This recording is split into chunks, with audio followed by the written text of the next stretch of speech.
Hello, how are you? This is Lerone Kuntz. I'm here to talk to you today about Eric Adams. Now, Eric Adams is the mayor of New York City, and he has been indicted on 5 counts, including bribery, wire fraud, and conspiracy.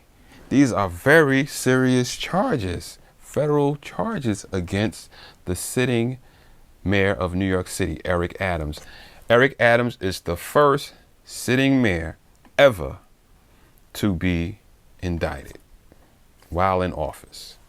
The first New York City mayor ever to be indicted while in office. This is serious business. Damian Williams, who is the U.S. attorney for the Southern District, held a press conference today outlining the information that is in this indictment. This indictment is 57 pages. It's a lot of things here. I'm going to go through this, and if there's anything noteworthy, I will be coming back and reporting on it. But from the press conference, Damian Williams is saying that he was accepting money from foreign nationals, Turkish foreign nationals, Turkish government, in the amount of over $100,000. He also received campaign funds from Turkish nationals and the Turkish government, which is illegal. And he also got matching funds from the state of New York that matches campaign funds, and he received over $10 million from New York. So they're calling that fraud. So this is serious. He has serious charges, but he's pledging that he is not stepping down, and he still intends to run for re-election. He's saying he's totally innocent and he's going to fight these charges. But Damian Williams, the U.S. attorney for the Southern District, is no joke. This guy is extremely intelligent. He is extremely thorough. He is the prosecutor, the U.S. attorney that prosecuted Sam Bankman-Fried, the crypto fraudster who just got 25 years in prison. He indicted him and had him in court and got a 25-year sentence in less than a year. Damian Williams is no joke. Damian Williams is the same prosecutor that's prosecuting Diddy. I got Diddy's indictment here. It's 14 pages. Eric Adams's indictment is 57 pages. There's a lot of information here. There's text messages and emails and pictures and everything. They have a lot of information on him. Eric Adams is saying that the reason why he has become a target is because he was fighting for the people of New York.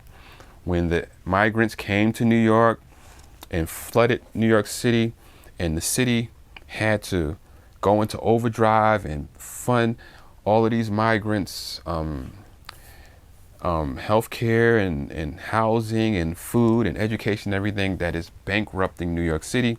As a result of that, he appealed to the Biden administration for funding for New York City to help take care of the migrants. And he said that's where his problem started. That since he did that, he has become a target, and that's the reason why this indictment has come about. Okay, he's saying that it's because he was fighting for New Yorkers. That's his words. Okay, but the information in the indictment stems back over 10 years. He's only been mayor for like 2 years and 9 months. And they're saying for the last 10 years, he's been having this relationship with the Turkish government and Turkish nationals. And it's a quid pro quo, because they say that the Turkish nationals were building a skyscraper in Manhattan, and they had scheduled for the Turkish president to come visit the building in Manhattan. But the building had not yet been inspected by the fire department. And so they called Eric Adams, and Eric Adams told his fire department to go inspect the building. Well, the fire chiefs were telling him like, hey, we got a list of buildings we're supposed to inspect, and this building is not on the list.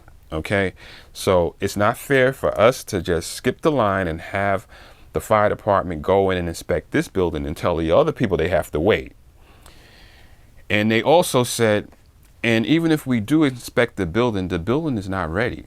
The building has a lot of violations and it won't pass inspection. It will not pass inspection. Eric Adams told them, hey, if you don't pass this building, inspect this building and let it open, then you're going to lose your job. So they passed the inspection. They said that the building was fine and they opened the building. They're saying that Eric Adams was paying back the Turkish government for all the favors and the money that they gave him. And they said they have emails to that effect from the Turkish nationals telling them, hey man, it's now it's your turn to pay back. And they're saying that's exactly what he did. So there's a lot of evidence against him. And I don't know where this is going to shake out. It seems like they got him. It seems like they got him. Now, this is interesting to me because Eric Adams is a New Yorker and I'm a native New Yorker. We're both from Brooklyn. He was the borough president of Brooklyn. And we're both from Brownsville, Brooklyn. You know, a really impoverished community in Brooklyn. We're both from there. And we both were part of law enforcement. I was a correction officer, 20 years. He was a police officer for 20 years. So I've been aware of him for a long time. And I always thought highly of him, you know, prior to his political career. But since he got into politics, you know, it seems like he has abandoned some of the things that I knew that he was about. But I guess you got to do those things when you get into politics. And I guess if you step on too many toes, then you get this.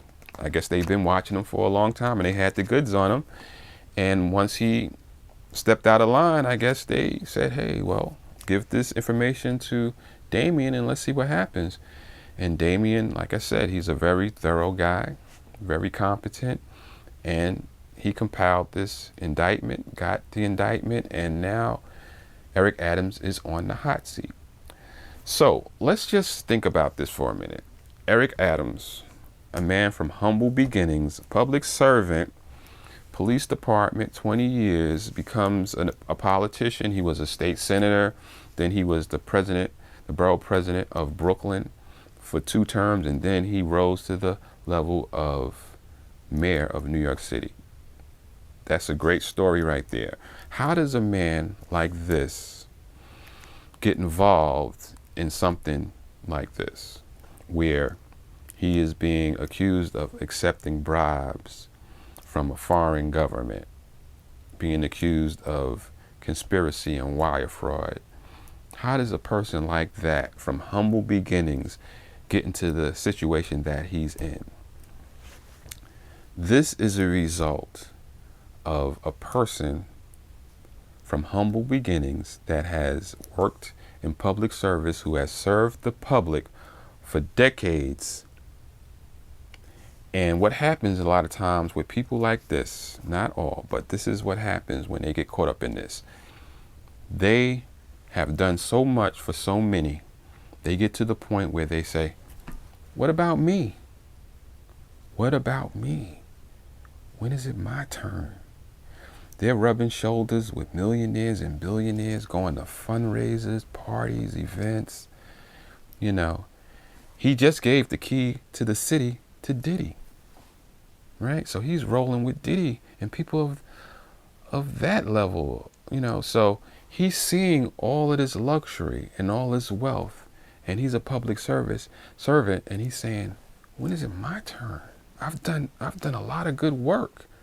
I've done more good work than these people. When do I get paid? And then someone comes along and says, hey, you want to get paid? Here, take it. We'll take care of you. You want that? Take it. You want this gift? Get it. You want a hotel stay in a 5-star hotel? You want to fly first class? Sure. But later on, we're going to square up with you. And this is how it happens. A person from humble beginnings finds themselves the subject of a 57-page federal indictment. That's how it goes. So, thank you once again for stopping by and checking me out. And until next time, as always, peace and stay safe.